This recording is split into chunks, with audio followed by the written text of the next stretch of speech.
আমাদের এই নদীটা পার হয়ে স্কুলে যেতে হয়। অনেক সমস্যা হয় নদীটা পার হয়ে যেতে। কিছুদিন আগে আমরা কাদা মেখে পার হতাম। বর্তমানে আমরা মাঝিটা হচ্ছে সাঁকোটা দেওয়ায় এখন আমরা সাঁকোতে পার হই। আমাদের ভীষণ ভয় লাগে এই সাঁকোতে পার হতে। তারপরও আমাদের খুব কষ্ট করে এই সাঁকোতে পার হয়ে স্কুলে যেতে হয়। আসলে এই ঘাটটা বেশি একটা সমস্যা আছে, এই মানুষের যাতায়াতের জন্য খুব অসুবিধে, খুবই অসুবিধে। আর তারপরে এই ছেলেপিলিগুলো কাদা দিয়ে নামতে বলে, আর তারপরে আমি এই করেছি, গাড়িটা খরচ করিয়ে চার্জার দিদি যাতে কাদা যাতে না আমাকে, সেই কাজটাই করি রাখিলাম। আমাদের এই ঘাট ঠিক না করলে আমাদের মহিলাদের ওই নদীর ওই কাছাতে গেলে আমাদের সমস্যা বাধে, প্রচুর সমস্যা বাধে। অনেক সময় বাচ্চা কাচ্চা নিয়ে পার হইতে হয়। ও ডাক্তার দেখাতে ওভার নদীর ঘর সরবারই জানবত উঠিয়াতিন কাদাইলি জাতিয়েছিস কি করবো কাছে আমি তো ভর্তি কাদাইলি জাতি আসছে। বড়ার কারণে যে বাঁশের সাঁকো তৈরি করে একটি বাঁশের উপর দিয়ে মানুষ যাতায়াত করছে, যেটা এই এলাকার বয়স্ক এবং নারীদের জন্য অত্যন্ত ঝুঁকিপূর্ণ।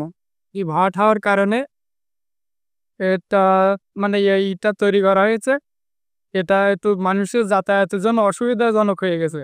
কেউ যদি এর পথে পা পিছলে পড়ে যায় ব্যথা লাগতে পারে, অথবা আছে যে কোনো ব্যক্তি যদি কোথাও যায় বেড়াতে তার ড্রেসটাও নষ্ট হয়ে যায়, তার যাতায়াতটাও নষ্ট। দেরুটি মাধ্যমিক বিদ্যালয়ের প্রধান শিক্ষক এবং আমার এই স্কুল সংলগ্ন দেরুটি লতা খেয়াঘাট, যেটা আমরা স্কুল থেকে ইজারা নিই এবং এটা সরকারিভাবে ইজারা দেওয়া হয়।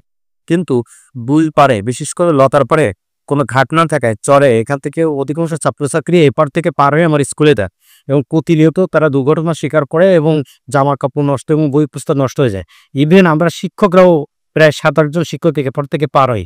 যে কারণে আমরা আশা করি যে সদস্য সরকার এই ঘাটটি মেরামত করে আমাদের ছাত্রছাত্রী এবং শিক্ষকদেরকে পারাপারের একটা সুব্যবস্থা সুন্দরভাবে করে দেবে। জিরবুনিয়ার মধ্যবর্তী যে নদীর উপরে যে বাঁশের সাঁকো, সেখানে আসলে প্রায় 500-র অধিক ছাত্রছাত্রীরা যাতায়াত করেন এবং গ্রামবাসী, গর্ভবতী মহিলা সহ মানুষরা যাতায়াত চলমান আছে এবং এটি খুবই ঝুঁকিপূর্ণ একটা সাঁকো। তো আমরা এটা সম্পর্কে জেনেছি। উপজেলা পর্যায় থেকে ইউনিয়ন পরিষদের সাথে যোগাযোগ করা হয়েছে এবং ইউনিয়ন পর্যায় থেকে অনতিবিলম্বে এবং খুব দ্রুততম সময়ের ভিতরে এখানে সাস্টেনেবল কোনো একটা সাঁকো নির্মাণের বিষয়ে আমরা নির্দেশনা দিয়েছি। আমরা আশা করছি খুব দ্রুততম সময়ের ভিতরে ইউনিয়ন পরিষদ এটা প্রয়োজনীয় ব্যবস্থা গ্রহণ করবে।